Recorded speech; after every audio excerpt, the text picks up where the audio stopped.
Hi, I'm Rick Smith with the city's Urban Design and Historic Preservation Division. Of the city's many historic resources, few typify the qualities of historic Roser Park.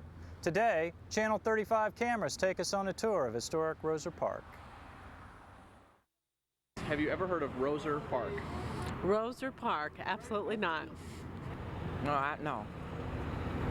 Where is Roser Park?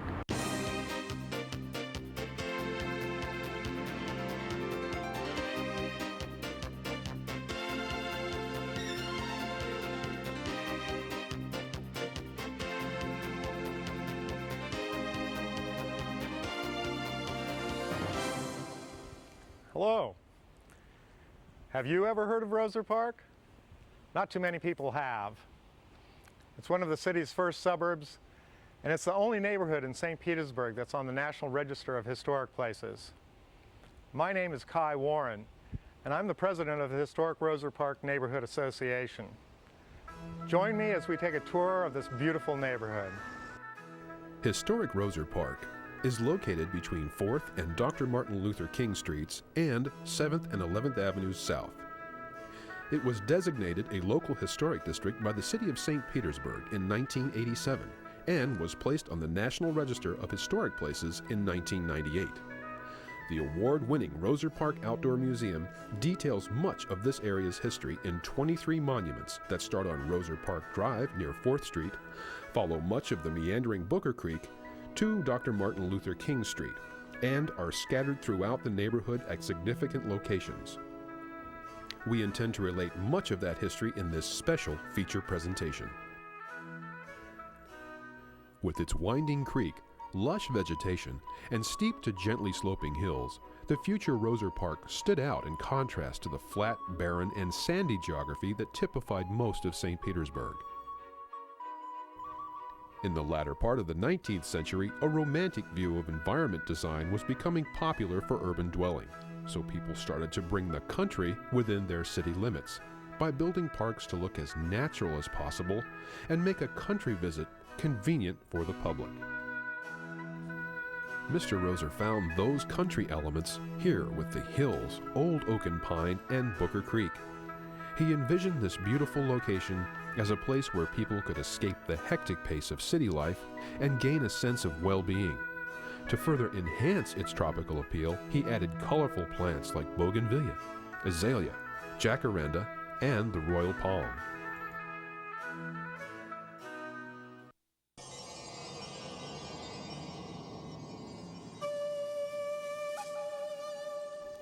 But Mr. Roser wasn't the first person to appreciate the benefits of this area. The original residents may have come here as much as 12,000 years ago. They were nomadic hunter-gatherers and eventually settled down to become mound-building fishermen farmers. From around the 11th century until the Europeans came in the 16th century, the Tocobaga were the Indian culture that resided on the west central coast of Florida. Roser Park was an ideal site for a village because the creek offered fresh water for drinking and attracting animals that the Tocobaga hunted. Their art is seen in the use of simple geometric patterns and images found on their pottery and carvings. The hand was a popular image, but sometimes human figures were represented. We know that they inhabited the area around Booker Creek because of numerous Indian mounds found here and used as tourist attractions in the early 20th century. Bayfront Medical Center on the north side of Booker Creek used to be called Mound Park Hospital because of all the mounds around here. Unfortunately, most of these mounds were destroyed in the 1930s to make use of the shell in them for paving of roads and sidewalks. Today, the only remnants of an Indian mound are found under the Roser Park Cottage.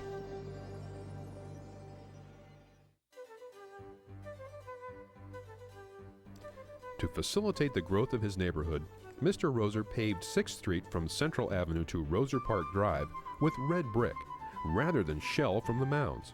He also paved Roser Park Drive along the edge of Booker Creek and installed retaining walls with rusticated block to hold back the sloping hills. The creek walls were also lined with rusticated block, and he built 2 small bridges to cross the creek at 6th and 8th Streets.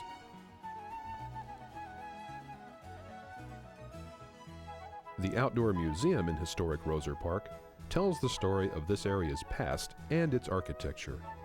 Conceived, designed, and implemented by longtime resident and former Neighborhood Association President Ron Motika. He is intimately familiar with these various architectural styles.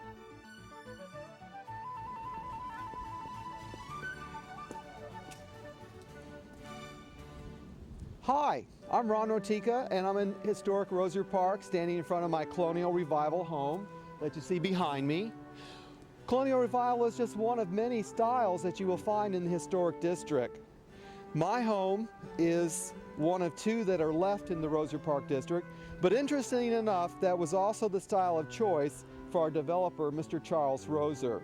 It has a hip roof, clapboard siding, and you'll notice the pairing of the massive columns and the balancing of the windows, very symmetrical. We're going to look at some other architectural styles in the Roser Park neighborhood, so come along, follow me. We're in front of the Bradshaw home. This is named for Mayor Bradshaw, mayor of St. Petersburg from 1913 to 1916. The mayor's home is also an example of colonial revival, but different from the other one that we looked at. The biggest difference you will notice is in the siding of the building. This is made of cast concrete to resemble cut stone. We have a lot of other houses to look at, so follow me. We are now standing in front of the Dan House. Mr. Dan is the founder of the St. Petersburg Chamber of Commerce. His building supply business gave him access to the best building materials available at the time. His house is constructed of hollow Spanish tile with a slate roof, but it wasn't always a 3-story structure. A hurricane in the early 20s took off the roof, and Mr. Dan rebuilt the 3rd floor. It also has a basement rumored to have been a speakeasy in the early 20s. We're now off to look at another interesting Roser Park home. We're on Prospect Court, the heart of Roser Park neighborhood, and we're looking at several examples of bungalows. This is just another example of the varied architectural styles in Roser Park. The bungalows here exhibit typical characteristics: wide overhangs, open porches. The materials vary from brick, stucco, to clapboard siding. Let's look at some of the other styles in historic Roser Park. We are standing in front of the Dr. Green home. Dr. Green's home was constructed in 1921 and is an example of Prairie-style architecture. Following the Frank Lloyd Wright School of Architecture, you will notice strong lines throughout the home. You will notice a gentle sloping roof with wide overhanging eaves. In Roser Park, we value our architecture and our diversity. We invite you to come back and see all that we have to offer.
The Greenwood Cemetery predates historic Roser Park by more than a decade.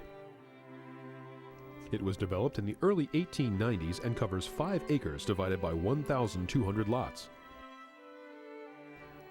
There are many Civil War veterans buried here. In the dedication ceremonies, they unveiled 2 Civil War cannons representing both the North and the South. There are many city founders buried here, like the city's first mayor, David Moffett. Mayor James Bradshaw, whose colonial revival home we looked at earlier, is here. The resting place of A.B. Stroger, the inventor of the telephone dial, is also in the Greenwood Cemetery. And the well-known hermit of Cabbage Key, Silas Dent, was buried here in his family plot.